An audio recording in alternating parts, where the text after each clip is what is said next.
preacher man. Ain't no lot to see. All those plans I made for myself, I got nobody else to lean on. Got so far with my head in the clouds. Hey, live from the Loft 100 studios in sunny San Diego, California. Big Biz Show's on the air. Great to have you along today. Sully here, Mike Costa there, and of course, the day trader Quattro of the Qua.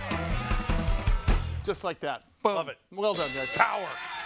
Hey, great to have you along today. I'm so excited to have our next guest because, first of all, she's super interesting, and I really want her to come on a regular basis, but she's so busy. Her name is Kiva Allgood. She's the president and CEO of Sarcos Technology and Robotics Corporation. Look out. Remember her? We haven't talked to her since December because she's been moving and shaking. They are publicly traded under the stock symbol STRC, and of course, you can go to sarcos.com, SARCOS. But enabling the industrial workforce through the future of robotics, and that's what she's all about. And she joins us today via Skype. Although she's in San Diego, that's how busy she is. She can't even come in studio. What's the deal, girl? Chained to her desk. What's up, Kiva? Hi. My goodness. Well, I'm actually in Pittsburgh. So right. As you know, we've got two locations, Salt Lake City and Pittsburgh. So we've got a big event here with a whole bunch of aviation folks. So I'm excited, but I will say, you said sunny San Diego, and San Diego's had more rain this year than Seattle. So I don't know what's going on. San Diego, I was born and raised here, as were most of the people in the band, as well as Mike Costa. Yep. And we have never seen, it's been raining since November. Mm-hmm. It's welcome to San Diego.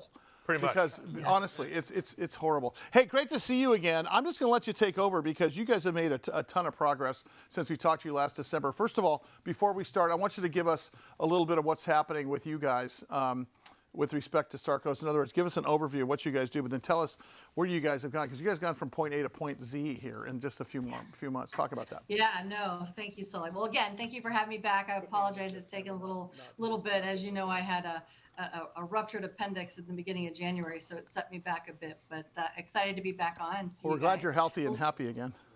Yeah, me too. Nothing like a little bit of scare there to shock your system. Don't say. You know, Sarcos, as you said, really for us, we're all about bringing industrial robots to unstructured environments. So, you know, think about the tarmac, the port, a construction site. Typically, people think about robots in the context of a warehouse or, you know, on a factory floor where they're bolted and they just do the same thing over and over and over again. We're really leveraging our software stack to bring robotics to those unstructured environments. So think about all those dirty and dangerous jobs, welding at height, sandblasting at height, anything you put somebody, you know, at height to do. Where our goal is to take those people out of those dirty and dangerous jobs, leveraging robotics. So if you think about behind me, you've got, as you mentioned, we've got now 3 commercially available products. We announced that at the end of the year and the beginning of January. You've got our C-Class product there, same size as a human, but you know, all those places and spaces that you send a diver into, you now have a highly dexterous robot that can function and fit in the same form as a human, able to do that job instead. Same thing at work at height. So that our key differentiator is that we are so dexterous that we can perform a lot of the features and functions just like a human. So are you guys manufacturing yourself here? Do you guys just design and develop with intellectual property, or do you also manufacture as well? We manufacture in our 2 facilities. So we've the Salt Lake City facility. We got 6,500 square feet, a beautiful new building, and then in Salt Lake here as well. I was just on the manufacturing floor a few minutes ago. Kiva, is it easy to get companies who aren't in the robotic space as far as factory manufacturing are concerned to take that jump, or is it once they see your technology, they're more or less saying, I'm in? Yeah, I'd say, you know, COVID's been an accelerant because it's increased the need for skilled labor, right? People didn't come back to work. They decided, hey, they retired. I don't want to go back.